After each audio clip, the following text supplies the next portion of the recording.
dan lain sebagainya, menggali pengetahuan, sama-sama belajar. Ya monggo saja sampai kapanpun, sampai kita tua, sampai nggak ada gitu. Nah, ya toh. Umat gimana? Wisuda juga nggak mau. Nah, ini cuma teman-teman sebelum kita, lah ya,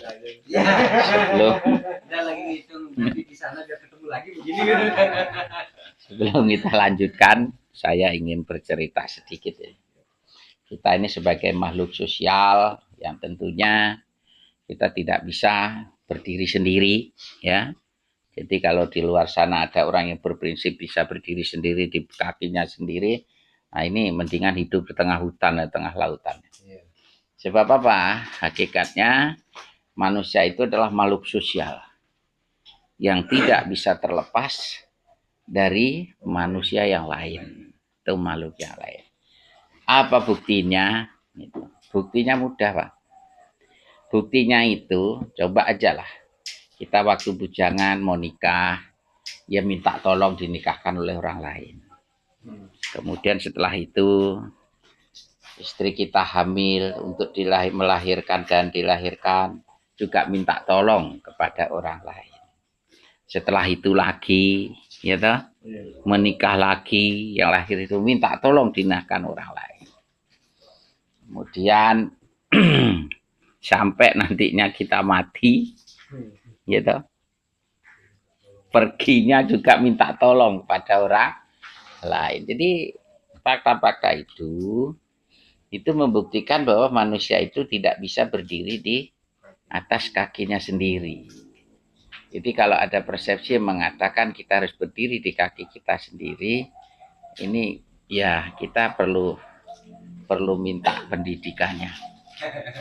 Gitu, seperti apa berdiri itu kan begitu. Di semua hal, ya, di semua hal manusia itu nggak bisa berdiri. Artinya manusia sebagai habitatnya makhluk sosial ini harus saling membutuhkan dan saling kerjasama. Entah itu di bisnis, entah itu di pengobatan, entah itu di kehidupan setiap hari, dan lain sebagainya. Kita butuh dengan yang lain. Kalau kita hidup pada satu kelompok kita, mungkin kita minta tolong kepada kelompok kita. Seandainya kita tidak di kelompok kita, contoh, kita seorang muslim, kemudian minoritas sendiri di tengah-tengah masyarakat yang lain. Suatu ketika kita masa juga bisa hidup sendiri, nggak bisa. Tetap kita suatu ketika membutuhkan. Begitu juga sebaliknya. Kalau ada saudara kita yang non-muslim hidup di dalam ruang muslim, pasti juga saling tolong-menolong. Dan disitulah keluar hati nurani. Maka kita disatukan di dalam bingkai kebinekaan tunggal ikaan. Pancasila ini kan tujuannya supaya satu, saling selalang selulung sebayan take, saling asah, saling asih, saling asuh, dengan berprinsip pada masing-masing itu percaya bahwa Tuhannya itu satu.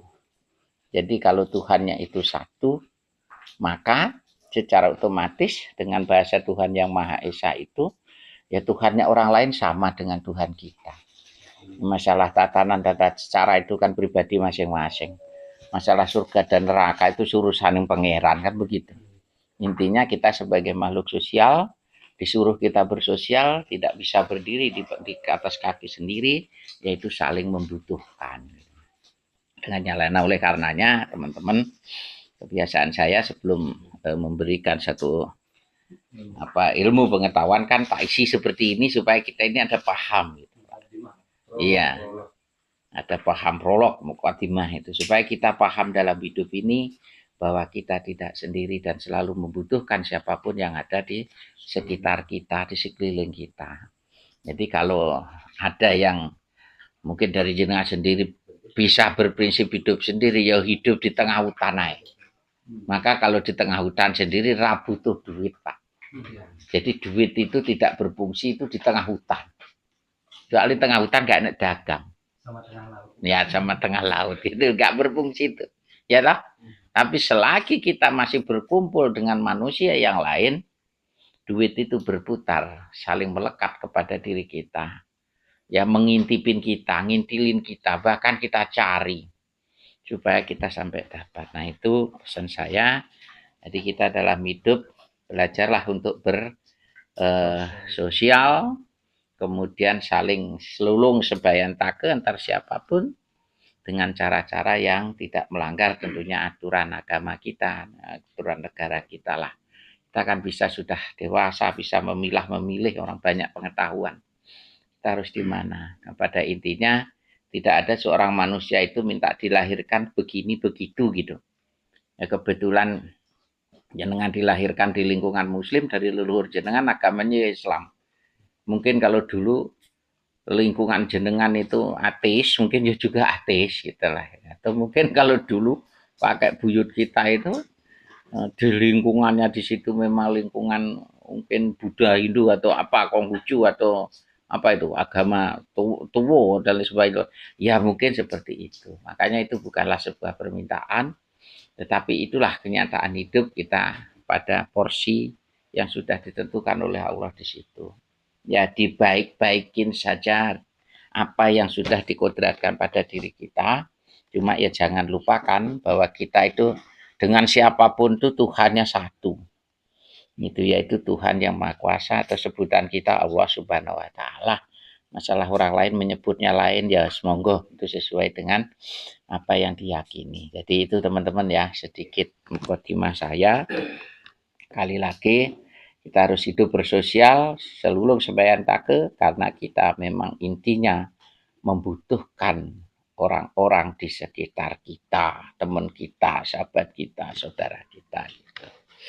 Nah, kita berpegang di negara kita ini dengan berpegang kepada Eka Prasetya Pancakarsa atau disebut Bhinneka Tunggal Ika atau dalam bingkai Pancasila itu, dan Indonesia ini dengan beratus-ratus suku, beribu-ribu bahasa dan sebagainya itu, seandainya tidak ada Pancasila lagi, mau negara lain itu aja dua suku aja sudah perang Indonesia ini hebat.